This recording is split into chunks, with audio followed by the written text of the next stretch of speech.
ਅੱਜ ਦੇ ਐਪੀਸੋਡ ਵਿੱਚ ਗੱਲ ਕਰਾਂਗੇ ਅੱਜ ਦੇ ਸਮੇਂ ਦੇ ਇੱਕ ਬਹੁਤ ਜ਼ਰੂਰੀ ਵਿਸ਼ੇ ਬਾਰੇ, ਕਿਸਾਨ ਅੰਦੋਲਨ ਬਾਰੇ।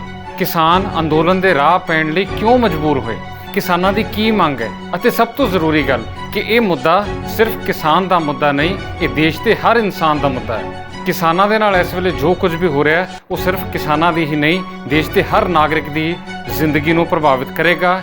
ਕਿਵੇਂ, ਆਓ ਜਾਣਦੇ ਹਾਂ ਇਸ ਐਪੀਸੋਡ ਦੇ ਰਾਹੀਂ ਅਤੇ ਕਿਸਾਨ ਅੰਦੋਲਨ ਦੀ ਇਸ ਪੂਰੀ ਸਥਿਤੀ ਨੂੰ ਸਮਝਣ ਦੀ ਕੋਸ਼ਿਸ਼ ਕਰਦੇ ਹਾਂ।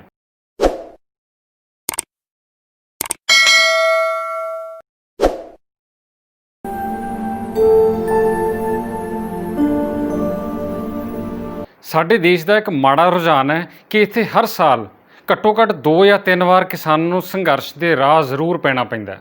ਹਰ ਸਾਲ ਆਪਣੀਆਂ ਮੰਗਾਂ ਲਈ ਕਿਸਾਨਾਂ ਨੂੰ ਸੰਘਰਸ਼ ਕਰਨਾ ਪੈਂਦਾ ਹੈ। ਪਰ ਇਸ ਵਾਰ ਮੁੱਦਾ ਬਹੁਤ ਵੱਡਾ ਹੈ। ਇਸ ਵਾਰ ਕਿਸਾਨਾਂ ਦੀ ਹੋਂਦ ਦਾ ਸਵਾਲ ਹੈ, ਕਿਸਾਨੀ ਦੇ ਭਵਿੱਖ ਦਾ ਸਵਾਲ ਹੈ ਅਤੇ ਇਸੇ ਕਰਕੇ ਐਤਕੀ ਅੰਦੋਲਨ ਵੀ ਬਹੁਤ ਵੱਡਾ ਹੋਇਆ ਹੈ। ਕੋਵਿਡ ਦੀ ਮਹਾਮਾਰੀ ਆਉਣ ਤੋਂ ਬਾਅਦ ਪਾਰਲੀਮੈਂਟ ਦਾ ਮੌਨਸੂਨ ਸੈਸ਼ਨ ਸ਼ੁਰੂ ਹੋਇਆ ਅਤੇ ਉਸ ਇਜਲਾਸ ਵਿੱਚ ਕੇਂਦਰ ਸਰਕਾਰ ਤੇ ਪਾਰਲੀਮੈਂਟ ਵੱਲੋਂ ਧੜਾ-ਧੜ ਬਿੱਲ ਅਤੇ ਆਰਡੀਨੈਂਸ ਪਾਸ ਕੀਤੇ ਜਾ ਰਹੇ ਆ। ਇਹਨਾਂ ਨਵੇਂ ਪਾਸ ਕੀਤੇ ਜਾ ਰਹੇ ਆਰਡੀਨੈਂਸਿਸ ਦੇ ਵਿੱਚ ਕੁੱਲ ਮਿਲਾ ਕੇ 3 ਆਰਡੀਨੈਂਸ ਕੇਂਦਰ ਸਰਕਾਰ ਵੱਲੋਂ ਖੇਤੀਬਾੜੀ ਦੇ ਨਾਲ ਸੰਬੰਧਿਤ ਲਿਆਂਦੇ ਜਾ ਰਹੇ ਆ ਤੇ ਕਿਹਾ ਜਾ ਰਿਹਾ ਕਿ ਇਸ ਨਾਲ ਖੇਤੀਬਾੜੀ ਅਤੇ ਕਿਸਾਨੀ ਦੇ ਖੇਤਰ ਵਿੱਚ ਕ੍ਰਾਂਤੀ ਆਊਗੀ। ਇੱਕ ਨਵੀਂ ਪ੍ਰਣਾਲੀ ਦਿੱਤੀ ਜਾਊਗੀ ਜਿਹਦਾ ਮੁੱਖ ਮਕਸਦ ਇਹ ਦੱਸਿਆ ਗਿਆ ਸੀ, ਵਨ ਨੇਸ਼ਨ ਵਨ ਮਾਰਕੀਟ, ਯਾਨੀ ਇੱਕ ਦੇਸ਼ ਅਤੇ ਇੱਕ ਮੰਡੀ। ਕਿਸਾਨ ਇਸ ਗੱਲੋਂ ਫਿਕਰਮੰਦ ਨੇ ਕਿ ਇਹਨਾਂ ਆਰਡੀਨੈਂਸ ਦੇ ਲਾਗੂ ਹੋਣ ਤੋਂ ਬਾਅਦ ਕਿਸਾਨੀ ਦੀ ਹੋਂਦ ਖਤਰੇ ਵਿੱਚ ਪੈ ਜਾਊਗੀ। ਖਾਸ ਤੌਰ ਉੱਤੇ ਛੋਟੇ ਅਤੇ ਦਰਮਿਆਨੇ ਕਿਸਾਨ ਦੇ ਉੱਪਰ ਬਹੁਤ ਵੱਡੀ ਤਲਵਾਰ ਲਟਕ ਜਾਊਗੀ। ਇਹਨਾਂ 3 ਆਰਡੀਨੈਂਸ ਨੂੰ ਅਲੱਗ-ਅਲੱਗ ਕਰਕੇ ਵੀ ਵੇਖਿਆ ਜਾ ਸਕਦਾ ਹੈ ਅਤੇ ਇਹਨਾਂ ਨੂੰ 3 in 1 ਮੰਨ ਕੇ ਵੀ ਚੱਲਿਆ ਜਾ ਸਕਦਾ ਹੈ। ਸਭ ਤੋਂ ਪਹਿਲਾਂ ਇਹ ਜਾਣਨਾ ਜ਼ਰੂਰੀ ਹੈ ਕਿ ਇਹਨਾਂ ਆਰਡੀਨੈਂਸ ਦੇ ਵਿੱਚ ਕੀ ਜਾ ਰਿਹਾ, ਕਿਹੜੀ ਨਵੀਂ ਚੀਜ਼ ਲਿਆਂਦੀ ਜਾ ਰਹੀ ਹੈ ਜਿਸ ਨੇ ਕਿਸਾਨੀ ਨੂੰ ਸੰਘਰਸ਼ ਦੇ ਰਾਹ ਪਾ ਦਿੱਤਾ। ਲਿਆਂਦੇ ਜਾ ਰਹੇ ਨਵੇਂ 3 ਆਰਡੀਨੈਂਸ ਦੇ ਵਿੱਚੋਂ ਜਿਹੜਾ ਪਹਿਲਾ ਆਰਡੀਨੈਂਸ ਆ ਉਹ ਜੇ ਸੌਖੇ ਸ਼ਬਦਾਂ ਵਿੱਚ ਕਹਿ ਲਈਏ ਤਾਂ ਉਹ ਕਿਸਾਨ ਨੂੰ ਆਪਣੀ ਫਸਲ ਵੇਚਣ ਦੇ ਲਈ ਹੁਣ ਦੇਸ਼ ਦੇ ਕਿਸੇ ਵੀ ਕੋਨੇ ਵਿੱਚ ਜਾਣ ਦੀ ਖੁੱਲ੍ਹ ਦੇਣ ਦੀ ਗੱਲ ਕਰਦਾ ਹੈ। ਇਸ ਨਵੇਂ ਸਿਸਟਮ ਅਧੀਨ ਕਿਸਾਨਾਂ ਦੀ ਫਸਲ ਦੀ ਖਰੀਦ ਜਿੱਥੇ ਪਹਿਲਾਂ ਸਰਕਾਰੀ ਮੰਡੀਆਂ ਵਿੱਚ ਹੁੰਦੀ ਸੀ, ਉੱਥੇ ਹੁਣ ਵੱਡੇ ਕਾਰਪੋਰੇਟ ਘਰਾਣੇ ਅਤੇ ਵੱਡੀਆਂ ਪ੍ਰਾਈਵੇਟ ਕੰਪਨੀਆਂ ਕਿਸਾਨਾਂ ਦੀ ਫਸਲ ਖਰੀਦ ਸਕਣਗੀਆਂ। ਦੂਜਾ ਆਰਡੀਨੈਂਸ ਜਿਹਦਾ ਨਾਮ ਹੈ ਜ਼ਰੂਰੀ ਵਸਤਾਂ ਸੋਧ ਬਿੱਲ 2020, ਜ਼ਰੂਰੀ ਵਸਤਾਂ ਦੇ ਨਾਲ ਸੰਬੰਧ ਰੱਖਦਾ ਹੈ। ਦਾਲ, ਆਲੂ, ਪਿਆਜ਼, ਅਨਾਜ, ਖਾਣ ਪੀਣ ਦੀਆਂ ਵਸਤਾਂ ਵਿੱਚ ਵਰਤਿਆ ਜਾਂਦਾ ਤੇਲ, ਇਹਨਾਂ ਦਾ ਸਟਾਕ ਜਾਂ ਇਹਨਾਂ ਨੂੰ ਜਮ੍ਹਾਂ ਕਰਨ ਦੀ ਜੋ ਲਿਮਿਟ ਸੀ ਉਹਨੂੰ ਖਤਮ ਕਰ ਦਿੱਤਾ ਗਿਆ। ਪਹਿਲਾਂ ਇਹਨਾਂ ਵਸਤਾਂ ਦੀ ਸਟਾਕ ਕਰਨ ਦੀ ਇੱਕ ਲਿਮਿਟ ਹੁੰਦੀ ਸੀ, ਉਸ ਤੋਂ ਵੱਧ ਕੋਈ ਨਹੀਂ ਸੀ ਕਰ ਸਕਦਾ, ਪਰ ਹੁਣ ਉਹ ਲਿਮਿਟ ਜਿਹੜੀ ਆ ਖਤਮ ਕਰ ਦਿੱਤੀ ਗਈ ਹੈ। ਇਸ ਤੋਂ ਬਾਅਦ ਤੀਜਾ ਆਰਡੀਨੈਂਸ ਜਿਹੜਾ ਲਿਆਂਦਾ ਜਾ ਰਿਹਾ ਉਹ ਇੱਕ ਤਰ੍ਹਾਂ ਨਾਲ ਦੇਸ਼ ਵਿੱਚ ਕੰਟਰੈਕਟ ਫਾਰਮਿੰਗ ਨੂੰ ਉਤਸ਼ਾਹਿਤ ਕਰੂਗਾ। ਕੰਟਰੈਕਟ ਫਾਰਮਿੰਗ ਮਤਲਬ ਕਿਸਾਨ ਅਤੇ ਸਰਕਾਰ ਤੋਂ ਇਲਾਵਾ ਕੋਈ ਵੀ ਤੀਜੀ ਧਿਰ ਯਾਨੀ ਵਪਾਰਕ ਅਦਾਰੇ ਜਾਂ ਵੱਡੀਆਂ ਮਲਟੀਨੈਸ਼ਨਲ ਕੰਪਨੀਆਂ ਜਾਂ ਭਾਰਤ ਦੇਸ਼ ਦੇ ਵੱਡੇ ਕਾਰਪੋਰੇਟ ਘਰਾਣੇ ਕਿਸਾਨਾਂ ਦੇ ਨਾਲ ਖੇਤੀਬਾੜੀ ਸੰਬੰਧੀ ਐਗਰੀਮੈਂਟ ਕਰ ਸਕਣਗੇ। ਉਹ ਕਿਸਾਨ ਤੋਂ ਡਾਇਰੈਕਟ ਜ਼ਮੀਨ ਵੀ ਖਰੀਦ ਸਕਣਗੇ। ਕਿਸਾਨ ਦੀ ਜ਼ਮੀਨ ਖਰੀਦ ਕੇ ਉਸੇ ਜ਼ਮੀਨ ਉੱਤੇ ਉਹ ਖੇਤੀਬਾੜੀ ਕਿਸੇ ਹੋਰ ਕੋਲੋਂ ਜਾਂ ਉਸੇ ਕਿਸਾਨ ਕੋਲੋਂ ਵੀ ਕਰਵਾ ਸਕਣਗੇ ਅਤੇ ਇਹ ਸਾਰੇ ਐਗਰੀਮੈਂਟ ਦੇ ਸਾਰੇ ਸਮਝੌਤੇ ਦੇ ਜਿਹੜੇ ਵੀ ਨੇਮ ਕਾਨੂੰਨ ਹੋਣਗੇ ਉਹ ਪਹਿਲਾਂ ਤੋਂ ਹੀ ਮਿੱਥੇ ਹੋਣਗੇ ਅਤੇ ਜੇਕਰ ਇਹਦੇ ਵਿੱਚ ਕਿਸੇ ਕਿਸਮ ਦਾ ਕੋਈ ਰੌਲਾ ਪੈਂਦਾ ਹੈ ਜਾਂ ਵਾਦ ਵਿਵਾਦ ਹੁੰਦਾ ਹੈ ਤਾਂ ਉਹਦੇ ਨਿਬੇੜੇ ਦੇ ਲਈ ਅਦਾਲਤ ਜਾਣ ਦਾ ਪ੍ਰਬੰਧ ਨਹੀਂ ਹੋਊਗਾ। ਮਤਲਬ ਇੱਕ ਵਾਰੀ ਜਿਹੜੇ ਕਿਸਾਨ ਨੇ ਕੰਟਰੈਕਟ ਦੇ ਲਈ ਹਾਂ ਕਰਤੀ ਜਾਂ ਹਾਮੀ ਭਰ ਦਿੱਤੀ, ਉਹਦੇ ਲਈ ਬਾਅਦ ਵਿੱਚ ਕਿਸੇ ਕਿਸਮ ਦੀ ਹਿਲਜੁਲ ਕਰਨਾ ਲਗਭਗ ਨਾਮੁਮਕਿਨ ਹੋ ਜਾਊਗਾ। ਹੁਣ ਜਿਹੜੇ ਲੋਕ ਖੇਤੀਬਾੜੀ ਤੋਂ ਦੂਰ ਰਹਿੰਦੇ ਆ, ਸ਼ਹਿਰਾਂ 'ਚ ਰਹਿੰਦੇ ਆ ਜਾਂ ਖੇਤੀਬਾੜੀ ਬਾਰੇ ਨਹੀਂ ਜਾਣਦੇ ਜਾਂ ਆਮ ਨੌਕਰੀ ਪੇਸ਼ਾ ਬੰਦੇ ਆ ਜਾਂ ਫਿਰ ਸਰਕਾਰ ਦੀ ਹਾਂ 'ਚ ਹਾਂ ਮਿਲਾਉਣ ਵਾਲੇ ਅਤੇ ਹਰ ਗੱਲ ਉੱਤੇ ਜੈ ਹੋ ਕਹਿਣ ਵਾਲੇ ਲੋਕ, ਉਹਨਾਂ ਨੂੰ ਲੱਗਦਾ ਹੋਣਾ ਹੈ ਕਿ ਆਰਡੀਨੈਂਸ ਬਹੁਤ ਵਧੀਆ ਆ। ਕੇਂਦਰ ਸਰਕਾਰ ਵੀ ਇਹੀ ਗੱਲ ਕਹਿ ਰਹੀ ਹੈ ਕਿ ਇਹ ਕਿਸਾਨਾਂ ਦੇ ਭਲੇ ਲਈ ਤਿਆਰ ਕੀਤਾ ਗਿਆ, ਕਿਸਾਨੀ ਦੇ ਖੇਤਰ ਵਿੱਚ ਕ੍ਰਾਂਤੀ ਲੈ ਕੇ ਆਊਗਾ। ਪਰ ਹੁਣ ਇੱਥੇ ਇਹ ਯਾਦ ਰੱਖੋ, ਸਰਕਾਰ ਨੇ ਹਰ ਵਾਰੀ ਇਹ ਕਹਿਣਾ ਹੀ ਹੁੰਦਾ ਕਿ ਬਹੁਤ ਕ੍ਰਾਂਤੀਕਾਰੀ ਕਦਮ ਆ, ਇਹਦੇ ਕੀ ਫਾਇਦੇ ਹੋਣਗੇ, ਕਿੰਨਾ ਦੇਸ਼ ਨੂੰ ਫਾਇਦਾ ਹੋਊਗਾ। ਜਿਹੜੀ ਧਿਰ ਦੇ ਲਈ ਜਿਹਦੇ ਲਈ ਇਹ ਚੀਜ਼ਾਂ ਲਿਆਂਦੀਆਂ ਜਾ ਰਹੀਆਂ ਉਹਦਾ ਕਿੰਨਾ ਕੁ ਫਾਇਦਾ ਹੁੰਦਾ ਤੇ ਕਿੰਨਾ ਨੁਕਸਾਨ ਇਹ ਬਾਅਦ ਵਿੱਚ ਹੀ ਪਤਾ ਲੱਗਦਾ ਹੁੰਦਾ ਹੈ। ਇਹਦੀਆਂ ਕੁਝ ਮਿਸਾਲਾਂ ਸਾਨੂੰ ਯਾਦ ਹੋਣੀਆਂ, ਜਿਵੇਂ ਕੁਝ ਸਾਲ ਪਹਿਲਾਂ ਨੋਟਬੰਦੀ ਕੀਤੀ ਗਈ ਸੀ। ਨੋਟਬੰਦੀ ਕਰਨ ਲੱਗੇ ਇਹੀ ਕਿਹਾ ਗਿਆ ਸੀ ਕਿ ਇਹਦਾ ਫਾਇਦਾ ਆਮ ਲੋਕਾਂ ਨੂੰ ਹੋਊਗਾ, ਕਾਲਾ ਧਨ ਵਾਪਸ ਆਊਗਾ। ਆਮ ਲੋਕਾਂ ਨੂੰ ਕਿੰਨਾ ਫਾਇਦਾ ਹੋਇਆ ਆਪਾਂ ਨੂੰ ਪਤਾ ਹੈ, ਨੁਕਸਾਨ ਵੀ ਆਮ ਲੋਕਾਂ ਦਾ ਹੀ ਸਭ ਤੋਂ ਜ਼ਿਆਦਾ ਹੋਇਆ ਸੀ। ਇਸ ਤੋਂ ਬਾਅਦ GST ਵੀ ਬੜੇ ਜ਼ੋਰਾਂ ਸ਼ੋਰਾਂ ਨਾਲ ਲਿਆਂਦੀ ਗਈ ਸੀ ਅਤੇ GST ਲਿਆਉਣ ਵੇਲੇ ਵੀ ਕਿਹਾ ਗਿਆ ਸੀ ਕਿ ਸਾਰੇ ਦੇਸ਼ ਦੇ ਵਪਾਰੀਆਂ ਦਾ ਤੇ ਦੁਕਾਨਦਾਰਾਂ ਦਾ ਬਹੁਤ ਫਾਇਦਾ ਹੋਊਗਾ। ਦੁਕਾਨਦਾਰ ਕਿੰਨੇ ਕੁ ਫਾਇਦੇ ਵਿੱਚ ਰਹੇ ਇਹ ਦੁਕਾਨਦਾਰਾਂ ਤੋਂ ਪੁੱਛਿਆ ਜਾ ਸਕਦਾ ਹੈ। ਇਸ ਤੋਂ ਇਹ ਸਾਬਤ ਹੁੰਦਾ ਕਿ ਸਰਕਾਰਾਂ ਨੇ ਜਦੋਂ ਵੀ ਕਾਨੂੰਨ ਲਿਆਉਣਾ ਉਹਨਾਂ ਨੇ ਚੰਗਾ ਕਹਿ ਕੇ ਲਿਆਉਣਾ। ਇਸ ਲਈ ਸਰਕਾਰ ਦੀਆਂ ਗੱਲਾਂ ਅਤੇ ਸਰਕਾਰ ਦੇ ਦਾਅਵਿਆਂ ਤੋਂ ਅੱਗੇ ਹੋ ਕੇ ਸਾਨੂੰ ਆਪ ਇਸ ਕਾਨੂੰਨ ਦੀ ਘੋਖ ਕਰਨੀ ਪੈਣੀ ਹੈ ਅਤੇ ਕਿਸਾਨ ਆਗੂਆਂ ਦੀਆਂ ਗੱਲਾਂ ਸੁਣਨ ਤੋਂ ਬਾਅਦ ਪਤਾ ਲੱਗੂਗਾ ਇਸ ਕਾਨੂੰਨ ਦੇ, ਇਸ ਆਰਡੀਨੈਂਸ ਦੇ ਕੀ ਮਾਇਨੇ ਨਿਕਲ ਸਕਦੇ ਆ। ਇਹ ਪ੍ਰੋਗਰਾਮ ਪ੍ਰੋਗਰਾਮ ਤਿਆਰ ਕਰਨ ਤੋਂ ਪਹਿਲਾਂ ਅਸੀਂ ਬਹੁਤ ਸਾਰੇ ਕਿਸਾਨਾਂ ਦੇ ਨਾਲ ਗੱਲ ਕੀਤੀ, ਕਿਸਾਨ ਆਗੂਆਂ ਦੀ ਰਾਏ ਲਈ ਅਤੇ ਉਹਨਾਂ ਤੋਂ ਇਹ ਪਤਾ ਕੀਤਾ ਹੈ ਕਿ ਇਸ ਕਾਨੂੰਨ ਦੇ ਕੀ ਮਾਇਨੇ ਹੋਣਗੇ। ਦੁਬਾਰਾ ਹੁਣ ਇਸ ਕਾਨੂੰਨ ਵੱਲ ਆਈਏ, ਵਨ ਨੇਸ਼ਨ ਵਨ ਮਾਰਕੀਟ ਵਾਲੇ ਕਾਨੂੰਨ ਦੀ ਗੱਲ ਕਰੀਏ ਤਾਂ ਕਿਸਾਨਾਂ ਨੇ ਇਹ ਦੱਸਿਆ ਕਿ ਉੱਪਰੋਂ ਕਹਿਣ ਨੂੰ ਤਾਂ ਹੁਣ ਕਿਸਾਨ ਦੇ ਲਈ ਸਾਰਾ ਦੇਸ਼ ਖੁੱਲ੍ਹ ਗਿਆ, ਪਰ ਕਿਸਾਨ ਕਿੱਥੇ ਆਪਣੀ ਫਸਲ ਲੈ ਕੇ ਭਟਕੂਗਾ, ਇਹਦਾ ਹੱਲ ਕਿਸੇ ਸਰਕਾਰ ਨੇ ਨਹੀਂ ਦੱਸਿਆ। ਪਹਿਲਾਂ ਕਿਸਾਨ ਆਪਣੇ ਖੇਤਰ ਵਿੱਚ ਔਖਾ ਸੌਖਾ ਹੋ ਕੇ ਮੰਡੀਆਂ ਵਿੱਚ ਰਾਤਾਂ ਕੱਟ ਕੇ ਮੱਛਰਾਂ ਦੇ ਵਿੱਚ ਵਰਦੇ ਮੀਂਹ 'ਚ ਕਿਸੇ ਤਰੀਕੇ ਆਪਣੀ ਫਸਲ ਵੇਚ ਆਉਂਦਾ ਸੀ, ਪਰ ਹੁਣ ਉਸ ਨੂੰ ਖੁੱਲ੍ਹ ਦੇ ਦਿੱਤੀ ਗਈ ਹੈ ਕਿ ਦੂਜੇ ਸੂਬਿਆਂ ਵਿੱਚ ਜਾ ਸਕੂਗਾ। ਪਰ ਕਿੰਨੇ ਕੁ ਕਿਸਾਨ, ਕਿੰਨੇ ਟਰੈਕਟਰ ਟਰਾਲੀਆਂ ਢੋ ਕੇ ਦੂਜੇ ਸਟੇਟ ਤੱਕ ਜਾ ਸਕਣਗੇ, ਇਹ ਸੋਚਣ ਵਾਲੀ ਗੱਲ ਹੈ। ਉੱਤੋਂ ਬਹੁਤ ਜ਼ਰੂਰੀ ਨੁਕਤਾ ਇਹ ਹੈ ਕਿ ਸਰਕਾਰ ਨੇ ਮੰਡੀਆਂ ਦੀ ਖੁੱਲ੍ਹ ਤਾਂ ਦੇ ਦਿੱਤੀ ਹੈ, ਪਰ ਨਾਲ ਦੀ ਨਾਲ ਇਹ ਵੀ ਕਹਿ ਦਿੱਤਾ ਹੈ ਕਿ ਮੰਡੀਆਂ ਤੋਂ ਬਾਹਰ ਪ੍ਰਾਈਵੇਟ ਕਾਰਪੋਰੇਟ ਘਰਾਣੇ ਅਤੇ ਪ੍ਰਾਈਵੇਟ ਕੰਪਨੀਆਂ ਵੀ ਕਿਸਾਨਾਂ ਦੀ ਫਸਲ ਖਰੀਦ ਸਕਣਗੀਆਂ। ਦੂਜੀ ਗੱਲ, ਜਦੋਂ ਕਿਸਾਨ ਸਰਕਾਰੀ ਮੰਡੀ ਦੇ ਵਿੱਚ ਫਸਲ ਵੇਚਣ ਜਾਂਦਾ ਸੀ ਤਾਂ ਉੱਥੇ ਗਵਰਨਮੈਂਟ ਵੱਲੋਂ MSP ਮਿਨੀਮਮ ਸਪੋਰਟ ਪ੍ਰਾਈਸ ਯਾਨੀ ਘੱਟੋ ਘੱਟ ਸਮਰਥਨ ਮੁੱਲ ਜਿਹੜਾ ਸਰਕਾਰ ਵੱਲੋਂ ਤੈਅ ਕੀਤਾ ਜਾਂਦਾ ਸੀ, ਉਹਦੇ ਉੱਪਰ ਕਿਸਾਨ ਦੀ ਫਸਲ ਵਿਕਦੀ ਸੀ। ਯਾਨੀ ਸਾਰੇ ਕਿਸਾਨਾਂ ਨੂੰ ਸਰਕਾਰ ਵੱਲੋਂ ਤੈਅ ਕੀਮਤ ਉੱਤੇ ਫਸਲ ਵੇਚਣ ਤੋਂ ਬਾਅਦ ਪੈਸੇ ਮਿਲ ਜਾਂਦੇ ਸੀ। ਪ੍ਰਾਈਵੇਟ ਕੰਪਨੀਆਂ ਜਿਨ੍ਹਾਂ ਦੇ ਵੱਲ ਸਰਕਾਰ ਕਿਸਾਨਾਂ ਨੂੰ ਭੇਜ ਰਹੀ ਹੈ, ਉਹ ਕਿਹੜੀ ਕੀਮਤ ਉੱਤੇ, ਕਿੰਨੀ ਕੀਮਤ ਉੱਤੇ ਫਸਲ ਖਰੀਦਣਗੇ ਵੀ ਜਾਂ ਨਹੀਂ, ਕਿੰਨਾ ਸਟਾਕ ਉਹਨਾਂ ਦੇ ਕੋਲ, ਕਿੰਨੀ ਸਮਰੱਥਾ ਵਿੱਚ ਖਰੀਦਣਗੇ, ਇਹਦੇ ਬਾਰੇ ਹਾਲੇ ਤੱਕ ਕੋਈ ਚੀਜ਼ ਸਪਸ਼ਟ ਨਹੀਂ ਹੋ ਸਕੀ। ਹਾਲਾਂਕਿ ਫਸਲਾਂ ਦੀ ਖਰੀਦ ਦਾ ਪੁਰਾਣਾ ਸਿਸਟਮ ਸੀ, ਉੱਥੇ ਵੀ ਕਿਸਾਨਾਂ ਨੂੰ ਤੰਗ ਪਰੇਸ਼ਾਨ ਹੋਣਾ ਪੈਂਦਾ ਸੀ, ਪਰ ਘੱਟੋ ਘੱਟ ਹਰ ਮੰਡੀ ਵਿੱਚ ਜਿਹੜਾ ਕਿਸਾਨ ਜਦੋਂ ਵੀ ਫਸਲ ਲੈ ਕੇ ਮੰਡੀ ਪਹੁੰਚਦਾ ਸੀ ਤਾਂ ਉਹਨੂੰ ਇੰਨੀ ਆਸ ਹੁੰਦੀ ਸੀ ਕਿ ਮੇਰੀ ਫਸਲ ਵਿਕ ਜਾਊਗੀ, ਅੱਜ ਨਹੀਂ ਤਾਂ ਕੱਲ ਨਹੀਂ ਤਾਂ ਅਗਲੇ ਹਫ਼ਤੇ ਮੇਰੀ ਵਾਰੀ ਆ ਜਾਣੀ ਹੈ। ਹੁਣ ਕਿਸਾਨ ਫਸਲ ਲੈ ਕੇ ਕਿੱਥੇ ਭਟਕੂਗਾ।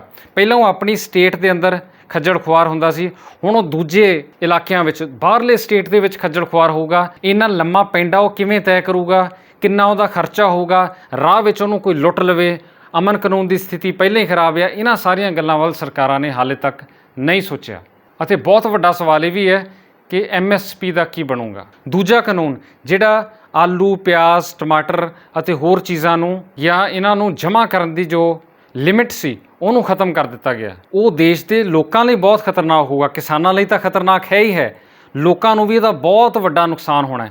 ਕਿਉਂਕਿ ਹੁਣ ਤੁਸੀਂ ਵੇਖੋ ਕਿ ਇਹਨਾਂ ਆਰਡੀਨੈਂਸ ਦੇ ਆਉਣ ਤੋਂ ਪਹਿਲਾਂ ਹੀ ਮਟਰ ਜਿਹੜਾ ਆ ਉਹ ਇਸ ਵੇਲੇ 100 ਤੋਂ ਉੱਪਰ ਜਾ ਕੇ 200 ਰੁਪਏ ਪ੍ਰਤੀ ਕਿਲੋ ਤੱਕ ਵੀ ਵਿਕ ਰਿਹਾ ਹੈ। ਇਸੇ ਤਰ੍ਹਾਂ ਪਿਆਜ਼ ਅਤੇ ਟਮਾਟਰ ਦੀਆਂ ਕੀਮਤਾਂ ਵੀ ਵਧੀਆਂ ਹੋਈਆਂ। ਆਲੂ ਜਿਹੜਾ ਆਮ ਤੌਰ 'ਤੇ ਬਹੁਤ ਸਸਤਾ ਹੁੰਦਾ ਸੀ ਉਹ ਵੀ ਹੁਣ ਮਹਿੰਗਾ ਹੋਇਆ ਪਿਆ। ਇਹ ਹਾਲੇ ਆਰਡੀਨੈਂਸ ਆਉਣ ਤੋਂ ਪਹਿਲਾਂ ਦੀਆਂ ਗੱਲਾਂ ਆ। ਜਦੋਂ ਆਰਡੀਨੈਂਸ ਆ ਗਿਆ ਉਸ ਤੋਂ ਬਾਅਦ ਇਹ ਲਗਭਗ ਤੈਅ ਹੈ ਕਿ ਚੀਜ਼ਾਂ ਦੀ ਜਮ੍ਹਾਖੋਰੀ ਵਧਣੀ ਹੈ ਅਤੇ ਜਦੋਂ ਜਮ੍ਹਾਖੋਰੀ ਵੱਧ ਗਈ ਉਦੋਂ ਕੀਮਤਾਂ ਵੀ ਅਸਮਾਨ ਨੂੰ ਚੜ੍ਹਨੀਆਂ।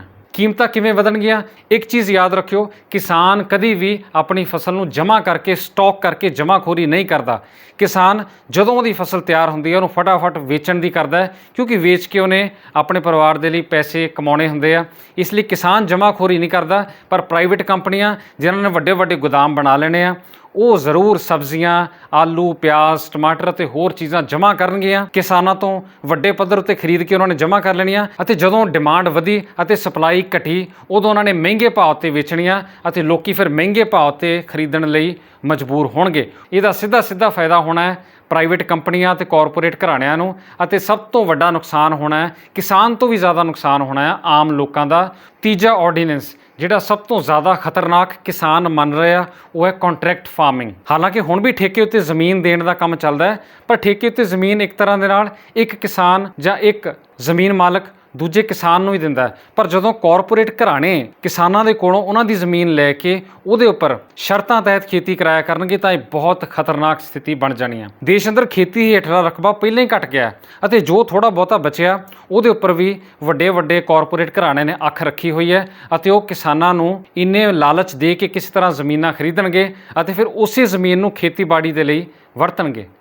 ਕਿਸਾਨ ਇਸ ਗੱਲ ਦਾ ਰੋਸ ਕਰ ਰਹੇ ਨੇ ਕਿ ਇਸ ਕੰਟਰੈਕਟ ਫਾਰਮਿੰਗ ਵਾਲੇ ਸਿਸਟਮ ਦੇ ਆਉਣ ਤੋਂ ਬਾਅਦ ਪ੍ਰਾਈਵੇਟ ਕੰਪਨੀਆਂ ਦੇ ਕੋਲ ਇੰਨੀ ਤਾਕਤ ਹੋ ਜਾਣੀ ਹੈ, ਕਾਰਪੋਰੇਟ ਘਰਾਣਿਆਂ ਕੋਲ ਇੰਨੀ ਤਾਕਤ ਹੋ ਜਾਣੀ ਹੈ ਕਿ ਉਹ ਆਪਣੀ ਕਾਗਜ਼ੀ ਕਾਰਵਾਈ ਦੇ ਸਹਾਰੇ ਕਿਸਾਨਾਂ ਦੀਆਂ ਜ਼ਮੀਨਾਂ ਖਰੀਦਣਗੇ ਜਾਂ ਉਹਨਾਂ ਨੂੰ ਪੱਟੇ ਉੱਤੇ ਲੈਣਗੇ ਜਾਂ ਕੰਟਰੈਕਟ ਰਾਹੀਂ ਐਸਾ ਉਲਝਾਉਣਗੇ ਕਿ ਕਿਸਾਨ ਆਪਣੀ ਹੀ ਜ਼ਮੀਨ ਵਿੱਚ ਇੱਕ ਮਜ਼ਦੂਰ ਵਾਂਗੂ ਖੇਤੀ ਕਰਦਾ ਰਹਿ ਜਾਊਗਾ।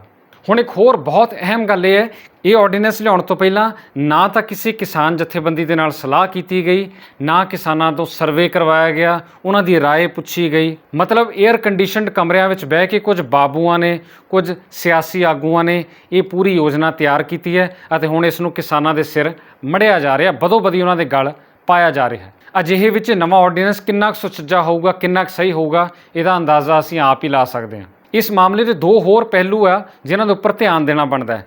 ਸਾਡੇ ਦੇਸ਼ ਦਾ ਵਿਕਾਊ ਮੀਡੀਆ, ਜਿਹਨੂੰ ਅਸੀਂ ਪਿਆਰ ਦੇ ਨਾਲ ਗੋਦੀ ਮੀਡੀਆ ਵੀ ਕਹਿ ਦਿੰਦੇ ਹਾਂ, ਉਹਨੇ ਇਸ ਮਾਮਲੇ ਨੂੰ ਪੂਰੀ ਤਰ੍ਹਾਂ ਦੱਬਿਆ ਹੋਇਆ। ਸਾਡੇ ਦੇਸ਼ ਦਾ ਵਿਕਾਊ ਮੀਡੀਆ ਗਾਂਧੀ ਦੇ 3 ਬਾਂਦਰਾਂ ਵਾਂਗੂ ਅੱਖਾਂ, ਮੂੰਹ ਅਤੇ ਕੰਨ ਇਸ ਮੁੱਦੇ ਉੱਤੇ ਬੰਦ ਕਰੀ ਬੈਠਾ ਤੇ ਇਸ ਮੁੱਦੇ ਨੂੰ ਬਿਲਕੁਲ ਵੀ ਲੋਕਾਂ ਦੇ ਮੂਹਰੇ ਨਹੀਂ ਰੱਖ ਰਿਹਾ।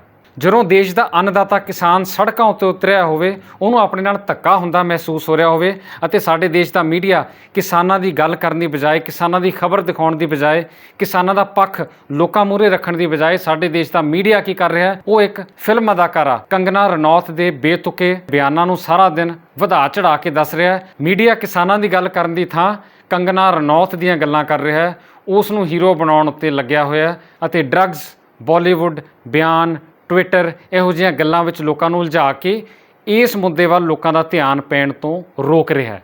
ਦੂਜੀ ਬਹੁਤ ਦੁੱਖ ਅਤੇ ਸ਼ਰਮ ਦੀ ਗੱਲ ਇਹ ਹੈ ਕਿ ਲੋਕੀ ਵੀ ਘੱਟ ਨਹੀਂ, ਸਾਡੇ ਦੇਸ਼ ਦੀ ਆਮ ਜਨਤਾ ਇਸ ਮੁੱਦੇ ਨੂੰ ਆਪਣੇ ਆਪ ਤੋਂ ਦੂਰ ਰੱਖ ਰਹੀ ਹੈ। ये तो किसानों का मसला है, हमें इससे क्या लेना देना। ये किसान तो ऐसी सड़कों पे बैठ गए हैं, ट्रैफिक रोक रहे हैं, हमें क्यों तंग कर रहे हैं। ਇਹੋ ਜਿਹੇ ਬਿਆਨ ਵੀ ਅਸੀਂ ਲੋਕਾਂ ਨੂੰ ਦਿੰਦੇ ਹੋਏ ਸੁਣੇ ਆ। ਲੋਕਾਂ ਦੀ ਕਿਸਾਨਾਂ ਪ੍ਰਤੀ ਕੀ ਸੋਚ ਹੈ ਤੇ ਕਿੰਨੀ ਕੁ ਸੰਵੇਦਨਾ ਰੱਖਦੇ ਆ, ਇਹਦੀ ਇੱਕ ਹੋਰ ਤਾਜ਼ਾ ਮਿਸਾਲ ਅਸੀਂ ਤੁਹਾਨੂੰ ਹੁਣੇ ਦੱਸਦੇ ਹਾਂ। ਸਾਡੇ ਇੱਥੇ ਜਲੰਧਰ ਸ਼ਹਿਰ ਦੇ ਵਿੱਚ ਜਲੰਧਰ ਬਾਰੇ ਜਾਣਕਾਰੀ ਦੇਣ ਦੇ ਲਈ ਫੇਸਬੁੱਕ ਉੱਤੇ ਇੱਕ ਪੇਜ ਬਣਿਆ ਹੋਇਆ, ਜਿਹਦੇ ਵਿੱਚ ਆਮ ਤੌਰ 'ਤੇ ਜ਼ਿਆਦਾਤਰ ਲੋਕ ਜਿਹੜੇ ਸ਼ਹਿਰ ਦੇ ਨਾਲ ਸੰਬੰਧ ਰੱਖਦੇ ਆ, ਇਹਦੇ ਵਿੱਚ ਖੁੱਲ੍ਹ ਕੇ ਆਪਣੇ ਵਿਚਾਰ ਦੱਸਦੇ ਆ। ਕਿਸਾਨਾਂ ਬਾਰੇ ਅਤੇ ਕਿਸਾਨ ਅੰਦੋਲਨ ਬਾਰੇ ਜਦੋਂ ਇਸੇ ਜਲੰਧਰ ਬਾਰੇ ਜਾਣਕਾਰੀ ਦੇਣ ਵਾਲੇ ਪੇਜ ਉੱਤੇ ਚਰਚਾ ਚੱਲ ਰਹੀ ਸੀ ਤਾਂ ਸ਼ਹਿਰਾਂ ਦੇ ਰਹਿਣ ਵਾਲੇ ਬਹੁਤੇ ਲੋਕਾਂ ਨੇ ਕਿਸਾਨ ਅੰਦੋਲਨ ਦੇ ਖਿਲਾਫ ਬਿਆਨਬਾਜ਼ੀ ਕੀਤੀ। ਇੱਕ ਸ਼ਹਿਰੀ ਔਰਤ ਜਿਹਨੇ ਇਸ ਸੰਬੰਧੀ ਟਿੱਪਣੀ ਕੀਤੀ ਸੀ, ਉਹ ਜ਼ਰੂਰ ਅਸੀਂ ਤੁਹਾਨੂੰ ਪੜ੍ਹ ਕੇ ਸੁਣਾਉਣਾ ਚਾਹਾਂਗੇ। ਜ਼ਰਾ ਧਿਆਨ ਨਾਲ ਸੁਣਿਓ। ਇਸ औरत ने लिखा है कि सरकार अच्छा काम कर रही है, देश के खिलाफ जिसका दिल करता है वो उठ के सड़कों पे आ जाता है। हर कोई सरकार की आलोचना करने में लगा हुआ है, सरकार को लोग काम नहीं करने दे रहे। This is merely A conspiracy against the country. ਇਹ ਹਾਲ ਹੈ ਸਾਡੇ ਲੋਕਾਂ ਦਾ। ਇਹੋ ਜਿਹੀ ਸੋਚ ਦੀ ਜਿੰਨੀ ਨਿੰਦਾ ਕੀਤੀ ਜਾ ਸਕੇ ਉਨੀ ਘੱਟ ਆ। ਇਹ ਨਾ ਭੁੱਲੋ ਕਿ ਜੋ ਅਸੀਂ ਜ਼ਿੰਦਗੀ ਜੀ ਰਹੇ ਹਾਂ, ਜੋ ਤੁਸੀਂ ਖਾ ਪੀ ਰਹੇ ਹਾਂ, ਇਹ ਕਿਸਾਨਾਂ ਦਾ ਹੀ ਦਿੱਤਾ ਹੋਇਆ। ਰੋਟੀ ਹਰ ਇੱਕ ਬੰਦੇ ਨੇ ਖਾਣੀ ਹੈ, ਦਿਨ 'ਚ 3-3 ਵਾਰ ਖਾਣੀ ਹੈ। ਉਸ ਰੋਟੀ ਦੇ ਵਿੱਚ ਜੋ ਅਨਾਜ ਆ, ਜੋ ਸਬਜ਼ੀ ਹੈ, ਜੋ ਦਾਲ ਆ, ਉਹ ਕਿਸਾਨ ਦਾ ਹੀ ਪੈਦਾ ਕੀਤਾ ਹੋਇਆ। ਚਲੋ ਜੇ ਰੋਟੀ ਨਹੀਂ ਵੀ ਖਾਂਦੇ ਸ਼ਹਿਰਾਂ ਦੇ ਲੋਕ, ਜੇ ਉਹ ਪੀਜ਼ਾ ਬਰਗਰ ਵੀ ਖਾਂਦੇ ਆ ਤਾਂ ਉਹਦੇ ਵਿੱਚ ਵੀ ਜਿਹੜੀਆਂ ਚੀਜ਼ਾਂ ਪੈਂਦੀਆਂ ਆ ਉਹ ਕਿਸਾਨ ਹੀ ਪੈਦਾ ਕਰਕੇ ਭੇਜ ਰਿਹਾ ਹੈ। ਪੀਜ਼ਾ ਬਰਗਰ ਨਹੀਂ ਖਾਂਦੇ, ਚਾਹ ਕੌਫੀ ਤਾਂ ਪੀਂਦੇ ਆ, ਚਾਹ ਕੌਫੀ ਦੇ ਵਿੱਚ ਵੀ ਖੰਡ ਜਿਹੜੀ ਪੈਂਦੀ ਆ ਉਹ ਕਿਸਾਨ ਦਾ ਕਮਾਦ ਹੀ ਦਿੰਦਾ ਹੈ। ਚਾਹ ਪੱਤੀ ਵੀ ਕਿਸਾਨ ਕੋਲੋਂ ਹੀ ਆਉਂਦੀ ਹੈ। ਕੁੱਲ ਮਿਲਾ ਕੇ ਤੁਹਾਡੀ ਖੁਰਾਕ, ਤੁਹਾਡਾ ਅਨਾਜ, ਜ਼ਿੰਦਾ ਰਹਿਣ ਦੇ ਲਈ ਸਾਨੂੰ ਜੋ ਕੁਝ ਵੀ ਖਾਣ ਪੀਣ ਲਈ ਚਾਹੀਦਾ ਉਹ ਕਿਸਾਨ ਦਾ ਹੀ ਭੇਜਿਆ ਹੁੰਦਾ ਹੈ। ਜੇ ਉਸੇ ਕਿਸਾਨ ਦਾ ਸ਼ੁਕਰੀਆ ਨਹੀਂ ਅਦਾ ਕਰ ਸਕਦੇ ਤਾਂ ਉਹਦੇ ਬਾਰੇ ਉਹੋ ਜਿਹੀਆਂ ਬੇਹੂਦਗੀ ਵਾਲੀਆਂ ਟਿੱਪਣੀਆਂ ਕਰਨਾ ਉਹ ਅਕਿਰਤਕਣ ਹੋਣ ਦੇ ਨਵੇਂ ਰਿਕਾਰਡ ਬਣਾ ਰਹੇ ਆ। ਸਮਝ ਲੈਣਾ ਚਾਹੀਦਾ ਹੈ ਕਿ ਸਿਰਫ ਪੰਜਾਬ ਦੇ ਕਿਸਾਨ ਅੰਦੋਲਨ ਨਹੀਂ ਕਰ ਰਹੇ। ਹੋ ਸਕਦਾ ਉਹਨਾਂ ਦਾ ਪੰਜਾਬ ਦੇ ਕਿਸਾਨ ਦੇ ਬਾਰੇ ਰਵੱਈਆ ਮਾੜਾ ਹੋਵੇ, ਪਰ ਹਰਿਆਣੇ ਦੇ ਕਿਸਾਨ ਕਈ ਮਾਮਲਿਆਂ ਵਿੱਚ ਸਾਡੇ ਕਿਸਾਨਾਂ ਨਾਲੋਂ ਵੀ ਜ਼ਿਆਦਾ ਤਿੱਖਾ ਸੰਘਰਸ਼ ਕਰ ਰਹੇ ਆ ਅਤੇ ਇਹੀ ਸੰਘਰਸ਼ ਸਾਰੇ ਦੇਸ਼ ਵਿੱਚ ਚੱਲ ਰਿਹਾ ਹੈ। ਅਤੇ ਲੋਕਾਂ ਨੂੰ ਇਹ ਜ਼ਰੂਰ ਸਮਝਣਾ ਚਾਹੀਦਾ ਹੈ ਕਿ ਕਿਸਾਨ ਵਾਕਈ ਖਤਰੇ ਵਿੱਚ ਆ ਅਤੇ ਇਸੇ ਕਰਕੇ ਉਹ ਆਪਣੀ ਹੋਂਦ ਨੂੰ ਬਚਾਉਣ ਲਈ ਸੰਘਰਸ਼ ਦੇ ਮੈਦਾਨ ਵਿੱਚ ਨਿਤਰਿਆ। ਸ਼ਹਿਰਾਂ ਦੇ ਸਾਰੇ ਲੋਕਾਂ ਦੀ ਸੋਚ ਇਹੋ ਜਿਹੀ ਮਾੜੀ ਸੋਚ ਨਹੀਂ। ਬਹੁਤ ਸਾਰੇ ਸ਼ਹਿਰੀ ਲੋਕ ਕਿਸਾਨਾਂ ਦਾ ਸਾਥ ਵੀ ਦੇ ਰਹੇ ਆ, ਪਰ ਵਧੇਰੇ ਗਿਣਤੀ ਲੋਕ, ਇਹ ਕੌੜਾ ਸੱਚ ਹੈ, ਸਾਨੂੰ ਮੰਨਣਾ ਪੈਣਾ ਕਿ ਵੱਡੀ ਗਿਣਤੀ ਵਿੱਚ ਲੋਕ ਅਜਿਹੇ ਵੀ ਨੇ ਜੋ ਇਸ ਕਿਸਾਨ ਅੰਦੋਲਨ ਦੇ ਬਾਰੇ ਮਾੜੇ ਵਿਚਾਰ ਰੱਖ ਰਹੇ ਨੇ। ਇਸ ਲਈ ਪ੍ਰੋਗਰਾਮ ਦੇ ਸ਼ੁਰੂ ਵਿੱਚ ਅਸੀਂ ਇਹ ਗੱਲ ਕਹੀ ਸੀ ਤੇ ਦੁਬਾਰਾ ਕਹਿ ਰਹੇ ਹਾਂ ਕਿ ਇਹ ਸਿਰਫ ਕਿਸਾਨ ਦਾ ਮੁੱਦਾ ਨਹੀਂ, ਇਹ ਦੇਸ਼ ਦੇ ਹਰ ਇਨਸਾਨ ਦਾ ਮੁੱਦਾ ਹੈ। ਜੇ ਖੇਤੀ ਦਾ ਕੰਮ ਕਿਸਾਨ ਦੇ ਹੱਥੋਂ ਖੋਹ ਕੇ ਕਾਰਪੋਰੇਟ ਘਰਾਣਿਆਂ ਦੇ ਹੱਥ ਦੇ ਦਿੱਤਾ ਗਿਆ, ਜਿਨ੍ਹਾਂ ਦਾ ਇੱਕੋ ਇੱਕ ਮਕਸਦ ਲੋਕਾਂ ਦੀ ਛਿੱਲ ਲਾਉਣਾ ਅਤੇ ਆਪਣੀਆਂ ਜੇਬਾਂ ਭਰਨਾ ਹੁੰਦਾ ਹੈ, ਜਿਵੇਂ ਕਿ ਮੋਬਾਈਲ ਦੇ ਖੇਤਰ ਵਿੱਚ ਅਸੀਂ ਵੇਖ ਰਹੇ ਹਾਂ, ਤਾਂ ਸੋਚੋ ਲੋਕਾਂ ਦਾ ਕੀ ਬਣੂਗਾ। ਕੀ ਪ੍ਰਾਈਵੇਟ ਕੰਪਨੀਆਂ ਤੇ ਕਾਰਪੋਰੇਟ ਘਰਾਣੇ ਕਿਸਾਨ ਵਰਗਾ ਵੱਡਾ ਦਿਲ ਵਿਖਾਉਣਗੇ? ਬਿਲਕੁਲ ਨਹੀਂ। ਲੁੱਟ ਖਸੁੱਟ ਦੇ ਨਵੇਂ ਰਿਕਾਰਡ ਬਣਨਗੇ ਜੇ ਖੇਤੀ ਦਾ ਕੰਮ ਕਿਸਾਨ ਦੇ ਹੱਥੋਂ ਨਿਕਲ ਕੇ ਕਾਰਪੋਰੇਟ ਘਰਾਣਿਆਂ ਦੇ ਕੋਲ ਚਲਾ ਗਿਆ। ਇਹ ਵੀ ਚੇਤੇ ਰੱਖੀਏ ਕਿ ਪਿਛਲੇ ਕੁਝ ਸਮੇਂ ਤੋਂ ਦੇਸ਼ ਅੰਦਰ ਸਰਕਾਰੀ ਅਦਾਰਿਆਂ ਨੂੰ ਹੌਲੀ-ਹੌਲੀ ਕਰਕੇ ਜਾਂ ਤਾਂ ਵੇਚਿਆ ਜਾ ਰਿਹਾ ਜਾਂ ਉਹਨਾਂ ਦਾ ਪ੍ਰਾਈਵੇਟਾਈਜੇਸ਼ਨ ਤੇਜ਼ੀ ਨਾਲ ਕੀਤਾ ਜਾ ਰਿਹਾ। ਸਰਕਾਰੀ ਖੇਤਰ ਲਗਾਤਾਰ ਘਾਟੇ ਵੱਲ ਜਾ ਰਿਹਾ ਅਤੇ ਪ੍ਰਾਈਵੇਟ ਕੰਪਨੀਆਂ ਅਤੇ ਪ੍ਰਾਈਵੇਟ ਅਦਾਰੇ ਮਾਲਾ ਮਾਲ ਹੋ ਰਹੇ ਨੇ। ਕਿਸਾਨ ਜਥੇਬੰਦੀਆਂ ਦਾ ਇਹ ਕਹਿਣਾ ਹੈ ਕਿ ਨਵੇਂ ਖੇਤੀਬਾੜੀ ਵਾਲੇ ਆਰਡੀਨੈਂਸ ਇਸੇ ਰਾਹ ਉੱਤੇ ਤੁਰਦੇ ਹੋਏ ਖੇਤੀਬਾੜੀ ਦੇ ਸਰਕਾਰੀ ਸਿਸਟਮ ਨੂੰ ਖਤਮ ਕਰਕੇ ਖੇਤੀਬਾੜੀ ਦਾ ਪ੍ਰਾਈਵੇਟਾਈਜੇਸ਼ਨ ਨਿੱਜੀਕਰਨ ਕਰਨ ਦੀ ਇੱਕ ਕੋਸ਼ਿਸ਼ ਹੈ। ਨਾਲ ਦੀ ਨਾਲ ਸਾਨੂੰ ਇਹ ਵੀ ਚੇਤੇ ਰੱਖਣਾ ਚਾਹੀਦਾ ਕਿ ਸਾਡਾ ਦੇਸ਼ ਇਸ ਵੇਲੇ ਕਰੋਨਾ ਦੇ ਸਮੇਂ ਸਾਡਾ ਦੇਸ਼ ਅਤੇ ਇਸ ਦੀ ਇਕਨੋਮੀ ਕਿਸਾਨੀ ਦੇ ਸਿਰ ਤੇ ਹੀ ਚੱਲ ਰਹੀ ਹੈ। ਦੇਸ਼ ਦੀ 130 ਕਰੋੜ ਤੋਂ ਵੱਧ ਦੀ ਜਨਤਾ ਨੂੰ ਖਾਣਾ ਕਿਸਾਨ ਨੇ ਹੀ ਮੁਹੱਈਆ ਕਰਾਉਣਾ ਹੈ ਅਤੇ ਜੇ ਕਿਸਾਨ ਹੀ ਮੁਸ਼ਕਲ ਵਿੱਚ ਪੈ ਗਿਆ ਤਾਂ ਦੇਸ਼ ਅੰਦਰ ਵੱਡੇ ਪੱਧਰ ਤੇ ਭੁੱਖਮਰੀ ਅਤੇ ਅਨਾਜ ਦੀ ਕਮੀ ਦਾ ਸਾਹਮਣਾ ਵੀ ਕਰਨਾ ਪੈ ਸਕਦਾ ਹੈ। ਪਿਛਲੇ 6 ਮਹੀਨਿਆਂ ਦੌਰਾਨ ਦੇਸ਼ ਦੀ ਹੇਠਾਂ ਵੱਲ ਨੂੰ ਜਾ ਰਹੀ GDP ਦੇ ਬਾਰੇ ਸਾਰਿਆਂ ਨੇ ਜ਼ਰੂਰ ਪੜ੍ਹਿਆ ਤੇ ਸੁਣਿਆ ਹੋਊਗਾ ਕਿ ਕਿਵੇਂ ਸਾਡੇ ਦੇਸ਼ ਦੀ GDP ਵਿਕਾਸ ਦਰ ਜਿਹੜੀ ਆ ਉਹ ਜ਼ੀਰੋ ਤੋਂ ਵੀ ਹੇਠਾਂ ਜਾਂਦੀ ਹੋਈ -23% ਤੇ ਪਹੁੰਚ ਗਈ ਸੀ, -23% ਹੇਠਾਂ ਜਾਣ ਦਾ ਇਹ ਇੱਕ ਨਵਾਂ ਰਿਕਾਰਡ ਸੀ। ਪਰ ਹੁਣ ਧਿਆਨ ਦਿਓ ਕਿ ਇਸ 6 ਮਹੀਨੇ ਦੇ ਸਮੇਂ ਦੌਰਾਨ ਜਦੋਂ ਦੇਸ਼ ਦੇ ਅੰਦਰ ਸਾਰਾ ਕੁਝ ਘਾਟੇ ਵਿੱਚ ਜਾ ਰਿਹਾ ਸੀ, GDP ਜ਼ੀਰੋ ਤੋਂ ਵੀ ਹੇਠਾਂ -23% ਤੇ ਚੱਲ ਗਈ ਸੀ, ਉਸ ਵੇਲੇ ਦੇਸ਼ ਦਾ ਇੱਕੋ ਇੱਕ ਖੇਤਰ ਅਜਿਹਾ ਸੀ ਜਿਹਨੇ ਮੁਨਾਫਾ ਕਮਾ ਕੇ ਵਿਖਾਇਆ ਸੀ ਅਤੇ ਦੇਸ਼ ਦੀ GDP ਨੂੰ ਹੋਰ ਹੇਠਾਂ ਜਾਣ ਤੋਂ ਬਚਾਇਆ ਸੀ ਅਤੇ ਉਹ ਖੇਤਰ ਸੀ ਖੇਤੀਬਾੜੀ, ਕਿਸਾਨੀ, ਜਿਸ ਨੇ 3% ਮੁਨਾਫਾ ਕਮਾ ਕੇ ਦਿਖਾਇਆ ਅਤੇ ਹੁਣ ਉਸੇ ਖੇਤੀਬਾੜੀ ਸਿਸਟਮ ਨੂੰ ਜੋ ਵਧੀਆ ਚੱਲ ਰਿਹਾ ਹੈ, ਜੋ ਦੇਸ਼ ਨੂੰ ਹੋਰ ਨੁਕਸਾਨ ਹੋਣ ਤੋਂ ਬਚਾ ਰਿਹਾ ਹੈ, ਉਸੇ ਨੂੰ ਬਦਲਣ ਦੀ ਕੋਸ਼ਿਸ਼ ਹੋ ਰਹੀ ਹੈ। ਹੁਣ ਇੰਨੇ ਵਿਰੋਧ ਦੇ ਬਾਵਜੂਦ ਦੇਸ਼ ਦੇ ਸਾਰੇ ਕਿਸਾਨਾਂ ਵੱਲੋਂ ਇੱਕੋ ਮੰਚ ਤੇ ਇਕੱਠੇ ਹੁੰਦਿਆਂ ਰੋਸ ਪ੍ਰਦਰਸ਼ਨ ਕਰਨ ਦੇ ਬਾਵਜੂਦ ਸਰਕਾਰ ਨੇ ਪਾਰਲੀਮੈਂਟ ਦੇ ਵਿੱਚ ਤਿੰਨੋਂ ਬਿੱਲ ਪਾਸ ਕਰਵਾ ਲਏ ਨੇ। ਬਿੱਲ ਪਾਸ ਹੋਣੇ ਹੀ ਸੀ ਕਿਉਂਕਿ ਸਰਕਾਰ ਦੇ ਕੋਲ ਬਹੁਮਤ ਆ। ਗੱਲ ਬਹੁਮਤ ਦੀ ਹੁੰਦੀ ਹੈ, ਜਿੱਥੇ ਜ਼ਿਆਦਾ ਵੋਟਾਂ ਉੱਥੇ ਚੀਜ਼ ਬਣ ਜਾਣੀ ਹੈ। ਵਿਰੋਧੀ ਪਾਰਟੀਆਂ ਵਿਰੋਧ ਕਰ ਰਹੀਆਂ ਨੇ ਪਰ ਉਹਨਾਂ ਦੀ ਗਿਣਤੀ ਘੱਟ ਹੋਣ ਕਰਕੇ ਉਹਨਾਂ ਦਾ ਵਿਰੋਧ ਕਿਸੇ ਖਾਨੇ ਨਹੀਂ ਪੈ ਰਿਹਾ। ਕਿਸਾਨਾਂ ਦੇ ਰੋਹ ਨੂੰ ਵੇਖਦਿਆਂ ਆਪਣੇ ਆਪ ਨੂੰ ਕਿਸਾਨਾਂ ਦਾ ਸੱਚਾ ਹਮਦਰਦ ਸਾਬਤ ਕਰਨ ਦੇ ਲਈ ਵਿਰੋਧ ਕਰ ਰਹੀਆਂ ਪਾਰਟੀਆਂ ਨੇ ਵੀ ਨਾਲੋਂ ਨਾਲ ਸਿਆਸਤ ਕਰਨੀ ਹੈ ਤੇ ਕਰ ਵੀ ਰਹੇ ਨੇ। ਪਰ ਕਿਸੇ ਨੇ ਇਹ ਨਹੀਂ ਸੋਚਿਆ ਕਿ ਪਾਰਲੀਮੈਂਟ ਵਿੱਚ ਤਾਂ 500 ਮੈਂਬਰਾਂ ਦਾ ਬਹੁਮਤ ਹੋਊਗਾ ਇਹਨਾਂ ਆਰਡੀਨੈਂਸਿਸ ਨੂੰ, ਪਰ ਪੂਰੇ ਦੇਸ਼ ਦੇ ਲੱਖਾਂ ਕਰੋੜਾਂ ਕਿਸਾਨਾਂ ਦਾ ਬਹੁਮਤ ਇਹਨਾਂ ਬਿੱਲ ਅਤੇ ਆਰਡੀਨੈਂਸਿਸ ਦੇ ਖਿਲਾਫ ਭੁਗਤ ਰਿਹਾ ਹੈ। ਪਰ ਉਸ ਬਹੁਮਤ ਨੂੰ ਕੋਈ ਨਹੀਂ ਵੇਖ ਰਿਹਾ, ਉਸ ਬਹੁਮਤ ਦੇ ਵੱਲ ਕੋਈ ਧਿਆਨ ਨਹੀਂ ਦੇ ਰਿਹਾ। ਕਿੰਨੇ ਦੁੱਖ ਦੀ ਗੱਲ ਹੈ ਕਿ 500 ਮੈਂਬਰਾਂ ਦਾ ਬਹੁਮਤ ਮੰਨਿਆ ਜਾ ਰਿਹਾ ਹੈ ਪਰ ਜਿਨ੍ਹਾਂ ਦੇ ਉੱਪਰ ਇਹ ਕਾਨੂੰਨ ਲਾਗੂ ਹੋਣਾ ਹੈ ਉਹਨਾਂ ਦਾ ਲੱਖਾਂ ਕਰੋੜਾਂ ਦਾ ਬਹੁਮਤ, ਇੱਕੋ ਸੋਚ, ਇੱਕੋ ਰੋਸ ਪ੍ਰਦਰਸ਼ਨ, ਇੱਕੋ ਆਵਾਜ਼ ਉਹ ਨਹੀਂ ਸੁਣੀ ਜਾ ਰਹੀ। ਦੂਜੇ ਪਾਸੇ ਸਰਕਾਰ ਜੇ ਬਿੱਲ ਲਿਆਉਣ ਤੋਂ ਪਹਿਲਾਂ ਸੱਚੀ ਕਿਸਾਨਾਂ ਦੀ ਹਮਦਰਦ ਸੀ ਤਾਂ ਉਸ ਨੂੰ ਸਵਾਮੀਨਾਥਨ ਕਮੇਟੀ ਦੀਆਂ ਰਿਪੋਰਟਾਂ ਵੀ ਲਾਗੂ ਕਰਨੀਆਂ ਚਾਹੀਦੀਆਂ ਸੀ ਅਤੇ ਕਿਸਾਨਾਂ ਦੇ ਹਰ ਸਾਲ ਹੁੰਦੇ ਨੁਕਸਾਨ ਦਾ ਮੁਆਵਜ਼ਾ ਲਿਆਉਣ ਦਾ ਵੀ ਕੋਈ ਪ੍ਰਬੰਧ ਕਰਨਾ ਚਾਹੀਦਾ ਸੀ। ਕਿਸਾਨਾਂ ਦਾ ਸੰਘਰਸ਼ ਲਗਾਤਾਰ ਜਾਰੀ ਹੈ। ਕਿਸਾਨ ਮੋਰਚੇ ਉੱਤੇ ਡਟੇ ਹੋਏ ਨੇ ਅਤੇ ਇਸ ਵਾਰ ਆਰ-ਪਾਰ ਦੀ ਲੜਾਈ ਮੰਨ ਕੇ ਕਿਸਾਨ ਮੈਦਾਨ ਵਿੱਚ ਨਿਤਰੇ ਨੇ। ਦੁੱਖ ਦੀ ਗੱਲ ਇਹ ਹੈ ਕਿ ਲੰਘੇ ਦਿਨੀ ਪਿੰਡ ਬਾਦਲ ਵਿੱਚ ਇੱਕ ਕਿਸਾਨ ਨੇ ਸਲਫਾਸ ਦੀਆਂ ਗੋਲੀਆਂ ਖਾ ਕੇ ਆਤਮ ਹੱਤਿਆ ਵੀ ਕਰ ਲਈ ਹੈ। ਇਸ ਕਿਸਾਨ ਅੰਦੋਲਨ ਵਿੱਚ ਪਹਿਲੀ ਕੈਜੂਅਲਿਟੀ ਹੋਈ ਹੈ, ਯਾਨੀ ਪਹਿਲੀ ਕਿਸੇ ਦੀ ਜਾਨ ਗਈ ਹੈ। ਇਹ ਬਹੁਤ ਦੁੱਖ ਦੀ ਗੱਲ ਹੈ ਅਤੇ ਹੁਣ ਸਰਕਾਰ ਦਾ ਫਰਜ਼ ਬਣਦਾ ਹੈ ਕਿ ਦੇਸ਼ ਦਾ ਅੰਨਦਾਤਾ ਆਪਣੇ ਖੇਤਾਂ ਨੂੰ ਛੱਡ ਕੇ, ਆਪਣੀ ਖੜੀ ਫਸਲ ਨੂੰ ਛੱਡ ਕੇ ਸੜਕਾਂ ਉੱਤੇ ਨਾਲ ਰੁਲੇ, ਉਹਦੀ ਗੱਲ ਸੁਣੀ ਜਾਵੇ, ਉਹਨੂੰ ਭਰੋਸੇ ਵਿੱਚ ਲੈ ਕੇ ਹੀ ਅੱਗੇ ਤੁਰਿਆ ਜਾਵੇ। ਕਿਉਂਕਿ ਜਿਹਦੇ ਲਈ ਇਹ ਕਾਨੂੰਨ ਬਣਾਇਆ, ਜੇ ਉਹੀ ਖੁਸ਼ ਨਹੀਂ ਤਾਂ ਇਹ ਕਾਨੂੰਨ ਦਾ ਕੋਈ ਮਤਲਬ, ਕੋਈ ਅਰਥ ਨਹੀਂ ਰਹਿ ਜਾਂਦਾ। ਇਹ ਕਾਨੂੰਨ ਫਿਰ ਧੱਕੇ ਨਾਲ ਕਿਸਾਨ ਦੇ ਸਿਰ ਥੋਪਣ ਵਾਲੀ ਗੱਲ ਹੋ ਜਾਂਦੀ ਹੈ ਅਤੇ ਇਸ ਗੱਲ ਤੋਂ ਸਰਕਾਰ ਨੂੰ ਬਚਣਾ ਚਾਹੀਦਾ। ਦੇਸ਼ ਦੀ ਆਮ ਜਨਤਾ, ਲੋਕਾਂ ਦਾ ਵੀ ਇਹ ਫਰਜ਼ ਬਣਦਾ ਕਿ ਉਹ ਕਿਸਾਨ ਅੰਦੋਲਨ ਦਾ ਸਾਥ ਦੇਣ। ਜੇ ਸਾਥ ਨਹੀਂ ਦੇ ਸਕਦੇ ਤਾਂ ਘੱਟੋ ਘੱਟ ਉਹਦੇ ਖਿਲਾਫ ਨਾ ਜਾਣ, ਕਿਉਂਕਿ ਕਿਸਾਨ ਦੀ ਇਹ ਲੜਾਈ ਸਿਰਫ ਕਿਸਾਨ ਦੀ ਲੜਾਈ ਨਹੀਂ, ਦੇਸ਼ ਦੇ ਹਿੱਤਾਂ ਦੀ ਲੜਾਈ ਹੈ, ਆਮ ਲੋਕਾਂ ਦੀ ਲੜਾਈ ਹੈ। ਚੇਤੇ ਰੱਖਿਓ ਕਿ ਜੇ ਅੰਦੋਲਨ ਇੱਦਾਂ ਹੀ ਚੱਲਦਾ ਰਿਹਾ ਅਤੇ ਕਿਸਾਨਾਂ ਨੇ ਨਵੇਂ ਕਾਨੂੰਨ ਦਾ ਬॉयਕਾਟ ਕਰ ਦਿੱਤਾ ਜਾਂ ਉਹਨੂੰ ਮੰਨਣ ਤੋਂ ਮਨਾ ਕਰ ਦਿੱਤਾ ਤਾਂ ਆਉਂਦੇ ਸਮੇਂ ਦੌਰਾਨ ਲੋਕਾਂ ਨੂੰ ਆਪਣੀਆਂ ਦਾਲ ਸਬਜ਼ੀ ਦੀਆਂ ਲੋੜਾਂ ਪੂਰੀਆਂ ਕਰਨ ਦੇ ਲਈ ਸਿੱਧਾ ਕਿਸਾਨਾਂ ਦੇ ਕੋਲ ਵੀ ਜਾਣਾ ਪੈ ਸਕਦਾ, ਸਿੱਧਾ ਕਿਸਾਨਾਂ ਕੋਲ ਖਰੀਦ ਵੀ ਕਰਨੀ ਪੈ ਸਕਦੀ ਹੈ। ਇਹ ਵੀ ਆਉਣ ਵਾਲੇ ਭਵਿੱਖ ਦਾ ਇੱਕ ਪਹਿਲੂ ਸਾਬਤ ਹੋ ਸਕਦਾ ਹੈ। ਅਜਿਹੇ ਵਿੱਚ ਇਹੀ ਆਸ ਕੀਤੀ ਜਾ ਸਕਦੀ ਹੈ ਕਿ ਕਿਸਾਨਾਂ ਦੀ ਗੱਲ ਸੁਣੀ ਜਾਊਗੀ, ਕਿਸਾਨਾਂ ਦੇ ਸੰਘਰਸ਼ ਨੂੰ ਬੂਰ ਪਊਗਾ ਅਤੇ ਕਿਸਾਨ ਖੁਸ਼ ਹੋ ਕੇ ਆਪਣਾ ਕੰਮ ਕਰ ਸਕੂਗਾ। ਇਸ ਮੁੱਦੇ ਬਾਰੇ ਤੁਸੀਂ ਕੀ ਸੋਚਦੇ ਹੋ? ਕਿਸਾਨਾਂ ਨੂੰ ਤੁਹਾਡਾ ਕਿੰਨਾ ਸਮਰਥਨ ਹੈ? ਇਹ ਜ਼ਰੂਰ ਆਪਣੇ ਕਮੈਂਟਸ ਦੇ ਰਾਹੀਂ ਹੇਠਾਂ ਲਿਖ ਕੇ ਜ਼ਰੂਰ ਦੱਸਿਓ ਅਤੇ ਜਿੰਨਾ ਵੀ ਥੋੜ੍ਹਾ ਬਹੁਤ ਅਸੀਂ ਕਰ ਸਕਦੇ ਹਾਂ ਕਿਸਾਨਾਂ ਲਈ ਜ਼ਰੂਰ ਕਰੀਏ, ਕਿਉਂਕਿ ਇਹ ਉਹੀ ਕਿਸਾਨ ਨੇ ਜੋ ਇੰਨੇ ਸਾਲਾਂ ਤੋਂ ਸਾਡਾ ਢਿੱਡ ਭਰਦਾ ਆ ਰਿਹਾ। ਹੁਣ ਵੇਲਾ ਹੈ ਕਿ ਅਸੀਂ ਵੀ ਕਿਸਾਨ ਦੇ ਲਈ ਆਪਣੀ ਜ਼ਿੰਮੇਵਾਰੀ ਨਿਭਾਈਏ। ਕੁਰਬਾਨੀ ਅਤੇ ਸੰਘਰਸ਼ ਕਿਸਾਨ ਨੇ ਆਪ ਕਰਨਾ ਹੈ। ਸਾਡੇ ਕੋਲੋਂ ਕੁਝ ਨਹੀਂ ਚਾਹੁੰਦਾ, ਸਿਰਫ ਹਮਦਰਦੀ ਦੇ 2 ਬੋਲ ਜਾਂ ਸਾਥ ਦੀ ਜ਼ਰੂਰ ਉਹ ਦਰਕਾਰ ਕਰਦਾ ਹੈ ਅਤੇ ਇੰਨਾ ਕੁ ਅਸੀਂ ਸਾਰੇ ਜ਼ਰੂਰ ਕਰ ਸਕਦੇ ਹਾਂ।